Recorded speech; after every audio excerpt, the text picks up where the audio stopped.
their legislation to bring the United States government into default. That is what is happening. And that would introduce a destabling and profoundly unprecedented process that would initiate across-the-board cuts of an estimated 22% to most agency budgets, including cuts to life-saving medical care, Social Security, student debt, SNAP benefits.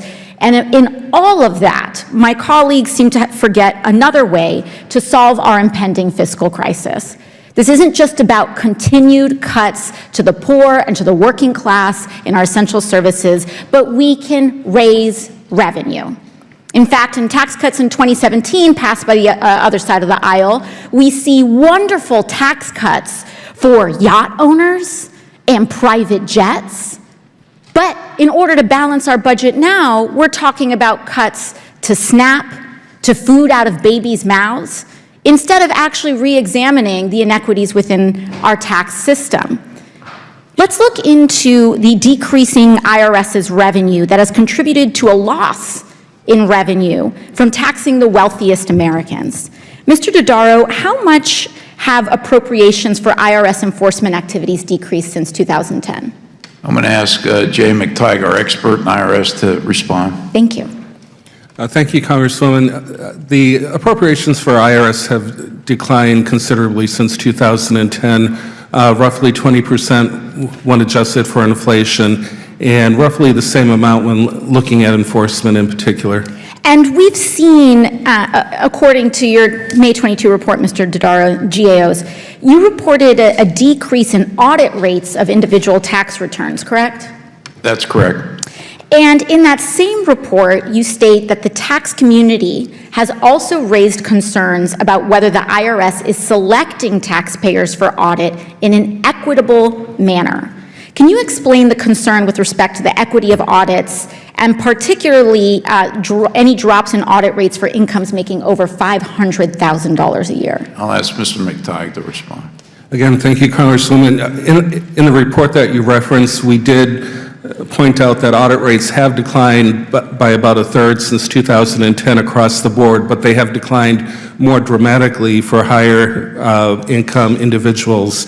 And the reason behind that has really been a resource and a capacity issue. Auditing high-income, high-wealth individuals, partnerships, corporations require a lot of expertise, both human capital as well as information technology and analytics, whereas auditing lower-income individuals is much more straightforward. My friends, I have surprising news to share with you this Saturday. A national debt default may actually occur much later this year than originally expected, as more tax revenue is coming in. This could mean no future delays for other government payments like SNAP and Social Security benefits. It could also lead to increased funding for Social Security. My dearest friends, I'll be covering everything that you need to know, so please make sure that you watch until the end of this video. Also, I will be announcing 2 more winners next Friday for the Walmart gift card giveaway of $75. If you would like to enter these weekly giveaway, friends, all you have to do is click and like several of my videos, and then comment below the keyword of each video that you watch. My dearest friends, the more videos that you watch and then comment on, the greater your chances of winning the giveaways. According to CNN News, House Speaker Kevin McCarthy and President Biden likely have a little bit more time to work out a deal to avoid any catastrophic debt default, and that's thanks to taxpayers. The U.S. Treasury Department received a surge of tax revenue early this week, which should provide it with the cash it needs to pay the federal government's bills for a longer period of time. Until now, tax collections had been coming in much weaker than expected, leading analysts to predict that an early June default date was increasingly likely unless Congress acted. Currently, it looks like the Treasury Department will be able to cover the government's obligations at least until the second half of July. When the U.S. hit its debt ceiling in January, Treasury Secretary Janet Yellen informed Congress that the cash on hand and extraordinary measures should last at least until early June. A variety of forecasters have estimated that the so-called X date, when the U.S. would default, would arrive over the summer or in early fall. Janet Yellen is expected to update her projection in the near future, as the department gets a clearer picture of how much it collected in tax revenue for 2022 and for the first quarter of this year. Tax receipts were always expected to be below 2021's robust levels, which were buoyed by a strong stock market that year. Until this week, April collections have been down around 35% compared with 1 year ago, which was greater than anticipated. So if collections stay on this trend, the U.S. Treasury is expected to come in within $60 billion of exhausting its resources in the second week of June, but should be able to continue making all scheduled payments until the end of July. Typically, about 3/4 of the payments due in April have been processed by now. If tax collections are enough to keep the U.S. Treasury's coffers flush throughout early June, then it's likely the government will not default until much later in the summer. The tax agency will receive another injection of funds from the second quarter estimated tax payments, which are due June 15th, and from an extraordinary measure that becomes available at the end of that month.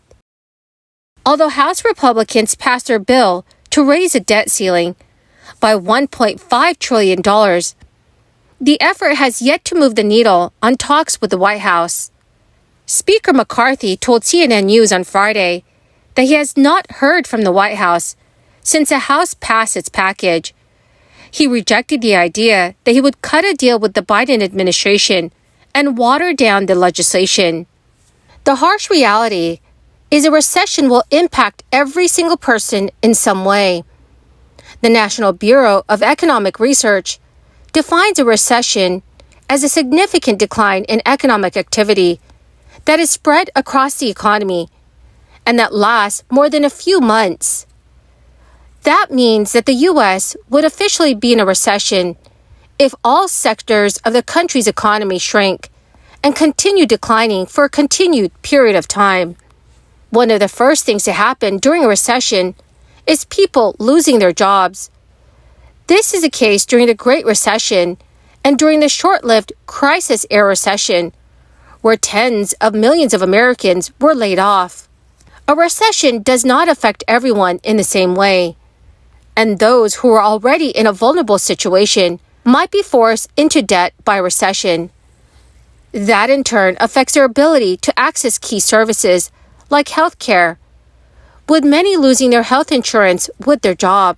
Even those in a better savings situation might lose something during a recession.